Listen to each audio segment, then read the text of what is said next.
So the men are of a physical nature and women are of the emotional nature.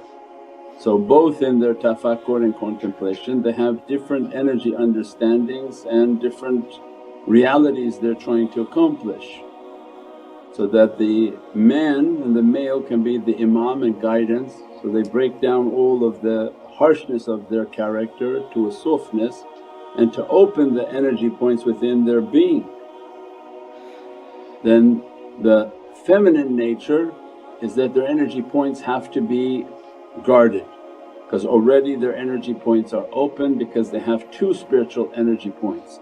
As a result they can be very emotional and not appropriate. Oh, that person speaks so well but that person doesn't believe in anything. Be careful when you say like that because the Dajjal will be coming out and speaking many things. So it's not just everything, you just take everything based on its emotion, everything is great, everyone is great, everything's so fantastic. No, you have to guard what God has given to you of these energies and you put a parda on it. Like what we have is a taweez, but the whole understanding of the taweez is like a parda, like a veil on it.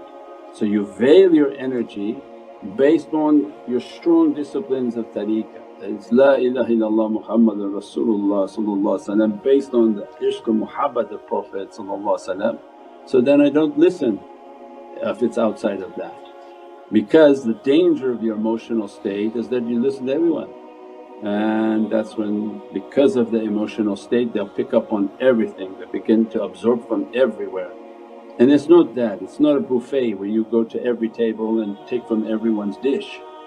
You're asking to take from La ilaha illallah Muhammadan Rasulullah only one dish. So that's the problem, is one is trying to build their energy so they have to break down and smash all of the barriers of strongness and harshness, and the other one Allah already gave them energy points, and if they direct that towards open dunya they will absorb everything and become schizophrenic and crazy and sort of attached to every type of crazy energy.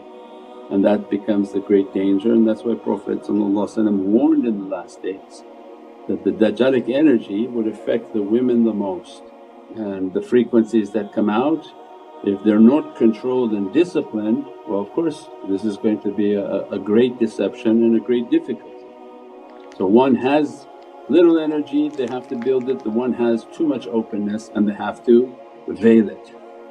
And that becomes the reality of the hijab, the parda that locks it and veils your energy. So these are all taught in our energy. That's why they don't move. Movement for them have to be restricted. If you have a lot of energy and you move, don't you think you would be sending the energy out and now attracting all sorts of negative creatures? But a man doesn't have that energy. So when the man moves there's no attraction of outside creatures, that's why they look awkward. So these are the realities of why Prophet brought these things for us, because jahal and ignorant people they don't know. So, oh why you have all these rules? Is because you don't know yourself, and that's why 90% of your society is possessed. But the society from the realities and the heavenly realities who kept the reality, they were not possessed, they were teaching people about possession. They were teaching people about these jinn and all these creatures, that if you don't know your energy and you just keep moving your system around, you will attract every type of negative energy. If they attach themselves to you, you can't rid yourself of it. And that becomes then what they call mental diseases. What is a mental disease? Other than actually the physical breaking of certain circuits, but it's more in this society based on energies attaching to people. When negative energies attach themselves to people, what happens? All their circuits are off, their information is off, they're entirely been pirated and hijacked. And that's when we talked about parasites and we talked about all these realities.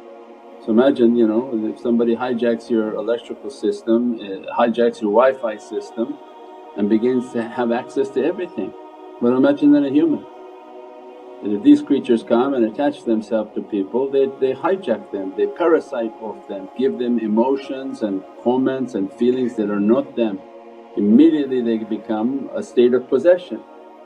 Other people don't recognize it as possession, but spiritual shaykhs understand that there are creatures now attaching themselves to you and you're speaking differently, acting differently because they've attached themselves onto your wires and they're hijacking you. We know it in tech world, somebody comes to the outside of your house through a device, they can hijack your Wi-Fi system. But you say, no, I don't see them. You don't have to see them, they know how to do that from outside. So if that guy can do that, you don't think a jinn could do that? On how they can hijack somebody's energy and begin to manipulate that person even from a distance. So yeah, it's a world that we don't understand, but Islam understands it. When you come and you have your taweez, that's a big hijab for you. It's a parda, it's a veil. Hijab is like a veil. Who are you veiling? You're veiling unseen energies, seen people, but you should also be more concerned of veiling yourself from unseen energies because you have two energy points and you're trying to block them from escaping and attracting the wrong energies and creating difficulties, inshaAllah.